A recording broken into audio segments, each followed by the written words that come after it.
Halo, shalom Bapak Ibu Saudara sekalian yang dikasihi oleh Tuhan Yesus Kristus. Kembali lagi ke channel Go Sharing Life dari Go Bogor Online Service. Dan dengan saya hari ini Henrico yang akan membagikan sharing sedikit tentang kehidupan saya yang saya alami. Namun sebelum saya melanjutkan sharing saya, Bapak Ibu Saudara sekalian bisa like, subscribe, dan juga share channel maupun tayangan di dalam konten channel Go Bogor Online Service ini buat rekan-rekan, teman-teman, saudara, sehingga bisa memberkati kehidupan mereka juga. Jadi kesaksian yang saya mau bagikan ini saya angkat dengan tema adalah semuanya adalah miliknya Tuhan. Jadi kita tahu bahwa semua yang kita miliki ini adalah miliknya Tuhan. Kalaupun ada sebagian yang diambil juga itu memang adalah miliknya Tuhan. Mengapa saya mengangkat tema kesaksian saya seperti ini? Jadi memang ini yang saya alami di awal tahun 2021 ini. Kita tahu pandemi COVID-19 ini sudah hampir 1 tahun ada di Indonesia dan belum berlalu. Tentunya berdampak di dalam kehidupan pendidikan, di dalam dunia usaha bisnis, di dalam dunia pekerjaan, maupun semua aspek kehidupan yang lain pun ikut terkena dampaknya dari COVID-19 ini. Dan itu pun juga yang saya alami di awal tahun 2021 ini. Jadi di akhir tahun 2020 kemarin saya mendapatkan info kabar bahwa per 2021 ini perusahaan kita mengalami efek daripada COVID-19 ini, sehingga saya bersama teman-teman semua mengalami pengurangan penghasilan, sehingga apa yang biasa kami dapat itu harus berkurang jumlahnya. Dalam hal ini saya jujur mengalami satu kondisi di mana secara daging kita merasa tidak adil ya. Kita udah bekerja, kita udah mendapatkan sesuatu yang jerih lelah kita udah capek, tapi saat ini harus dikurangi dengan apa yang kita kerjakan juga, tapi tidak berkurang porsinya gitu. Jadi jujur saya merasa kayaknya kok nggak adil ya gitu. Tapi Tuhan mengingatkan saya di tengah kondisi pandemi seperti ini bahwa apa yang kita punya itu adalah miliknya Tuhan gitu. Jadi pekerjaan yang dipercayakan dari perusahaan buat kita pun adalah miliknya Tuhan. Bapak Ibu semua juga sama, yang punya usaha walaupun omsetnya mungkin turun, itu semua adalah miliknya Tuhan. Kalaupun sewaktu-waktu Tuhan mau ambil, saat itu juga hilang, semua juga bisa hilang gitu.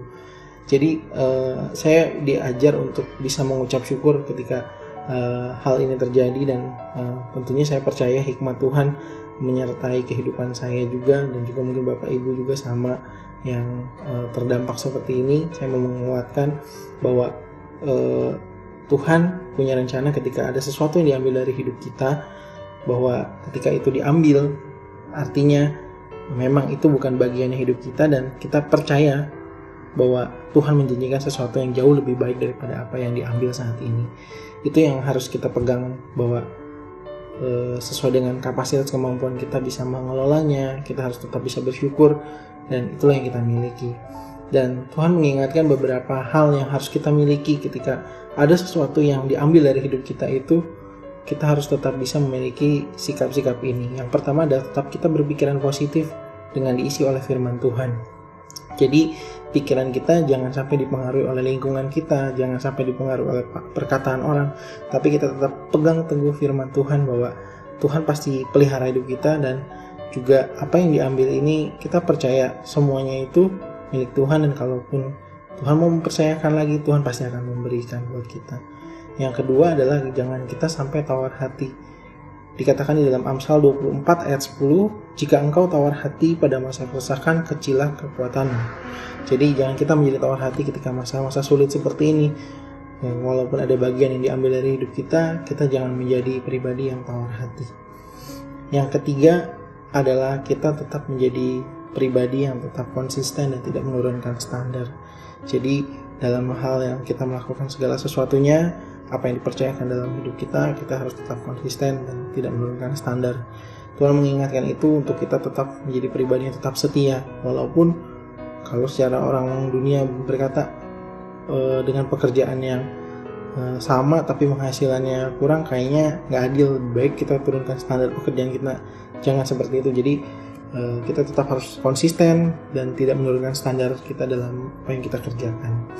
Jadi itu hal-hal yang saya dapatkan dari Tuhan dengan kondisi seperti saat ini, dan sikap apa yang harus kita ambil dalam menghadapi situasi seperti ini. Dalam hal ini adalah bahwa kita tidak punya apa-apa yang kita bisa pertahankan, kita juga tidak memiliki apa-apa yang bisa kita tuntut sebagai hak kita, karena semuanya memang adalah miliknya Tuhan. Kalau ada hal yang diambil, mungkin kalau ilustrasi Alkitab, saya mengambil perumpamaan seperti kisah Ayub. Nggak ada dari kita yang diambil semuanya itu seperti Ayub. Dia berada dari tingkat kehidupan yang sudah berada di atas, diizinkan Tuhan untuk di dalam kehidupannya menjadi hidup di dalam level yang di paling bawah.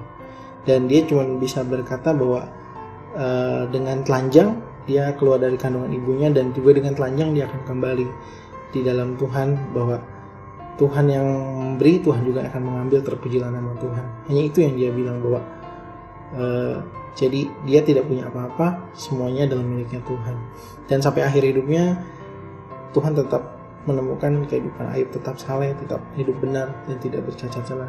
Dan kita pun mau menjadi pribadi-pribadi yang seperti itu. Walaupun dengan kondisi yang sulit, ada bagian dalam hidup kita diambil, kita mau terus menjadi pribadi yang tetap bergantung sama Tuhan dan hidup benar dan tidak bercacat celah di hadapannya, dan juga tidak menurunkan standar-standar hidupnya kita.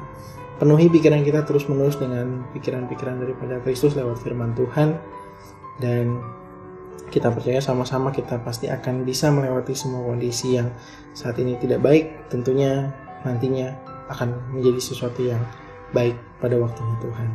Itu aja yang bisa saya sharingkan. Kiranya ini bisa memberkati Bapak Ibu Saudara sekalian, dan akhir kata tetap semangat, tetap sehat selalu, dan Tuhan Yesus memberkati.